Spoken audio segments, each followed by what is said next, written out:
Hi, I'm Elaine, and I just want to share my testimony of God's goodness, and I've called this Hope in the Waiting. As I was reading through Genesis earlier this year, I read these verses in Genesis 21, verses 1 and 2. And the Lord visited Sarah, as he had said, and the Lord did for Sarah as he had spoken. For Sarah conceived and bore Abraham a son in his old age, at the set time of which God had spoken to him. It was that phrase, at the set time, that really stood out for me. In other versions it says, at the appointed time. We all know the verse in Ecclesiastes, chapter 3, verse 1, where it says, there is a time for everything, and a season for every activity under the heavens. In Habakkuk chapter 2, verse 2, after Habakkuk's lament, the Lord answers him with these words, write down the revelation and make it plain on tablets, so that a herald may run with it. For the revelation awaits an appointed time. It speaks of the end and will not prove false. Though it linger, wait for it. It will certainly come and will not delay. I've been in a season of waiting for several years. Waiting for answered prayer. Waiting for fulfillment of promises. Waiting to see a dream and a vision that God has laid in my heart come to pass, and I find it really difficult. For those of you who know me, you'll know that I don't like waiting. I like doing things. I like taking action. I like seeing results.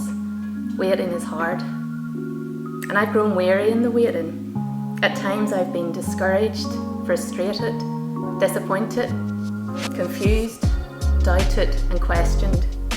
I've prayed and sought the Lord. What do I do, Lord? What's next? What steps do I take? And each time, the answer is the same. Wait and trust. It's not time yet. Stand firm.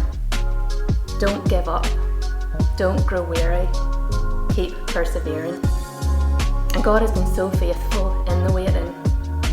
In the song Sovereign Over Us by Michael W. Smith, he writes these words, you're working in our waiting.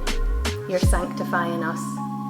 When beyond our understanding, you're teaching us to trust. Your plans are still to prosper. You have not forgotten us. You're with us in the fire and the flood.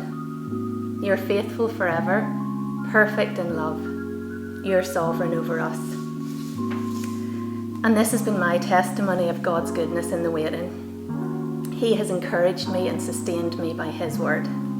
He has sent others to get alongside me, to support me and to encourage me.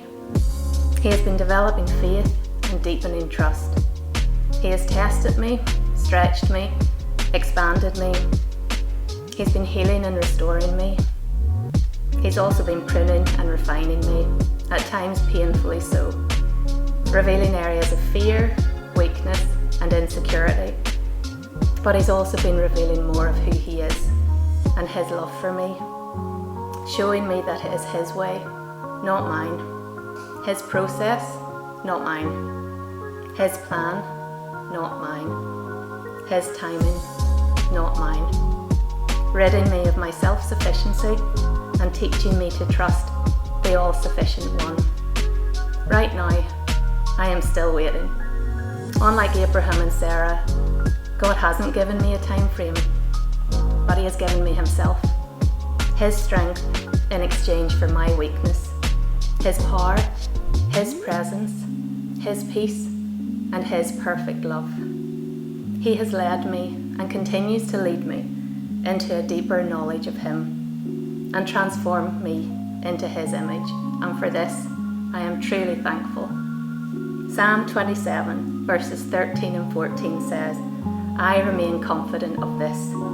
I will see the goodness of the Lord in the land of the living. Wait for the Lord. Be strong and take heart, and wait for the Lord.